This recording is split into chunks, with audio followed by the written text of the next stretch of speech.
So yung mga kamotorista, so makita nyo si Busasya sa harap ko. So dati yan, delay yan ang speedometer. So dati tumatap speed lang 23, ngayon so bumabakbak na siya ng 100 hanggang 120. So ano ba yung ginawa ko, bakit ko naayos? So ito yung pinaka main reason kung bakit delay yung bigay ng speedometer. So ito yung sensor dito, kung makikita nyo dati. Kaya yung sensor niyan dati ay malayo siya. So ngayon, ang ginawa ko, shoutout kay GY6 Motor Shop, siya nagbigay sa akin ng idea na i-calibrate ko. So ang ginawa ko, bumili ako ng washer. So nakita nyo itong mga tornilyo na yan, may tatlong dyan. So ang ginawa natin, so pinatungan natin ang washer doon sa loob para mag-adjust siya, para dumikit yung sensor, medyo dumikit. Kasi masyadong malayo yung pagitan. So siya yung nagbigay ng idea sa akin. So kung kayo owner ng ADB 175 at kahit pihit na pihit kayo sa throttle ay delay pa rin ang speedometer ninyo, so yun ang gawin ninyo, check nyo yung sensor and tingnan ninyo kung malayo ba yung sensor ninyo dito sa plate na to.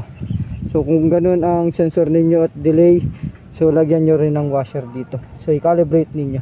So may konting modification lang gagawin doon sa washer, kasi babawasan natin yung gilid niya kasi tumatama doon para sumakto.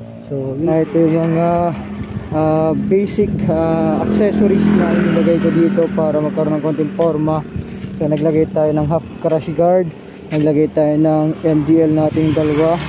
So ayan, both side. So naglagay tayo dito ng phone holder. So naglagay tayo dito ng hazard. Ayan, makita ninyo, nagpa-install tayo ng loud horn. So ay yung mga basic na inilagay natin dito para gumanda yung unit natin. So overall, stock pa yan. So yung panggilid, ayan, stock pa panggilid natin. And then top box, ayan, naglagay na tayo. So may provision na siya ditong bracket na nakalagay, top box na lang talaga ang kailangan. So stock yung ating shock, makita ninyo.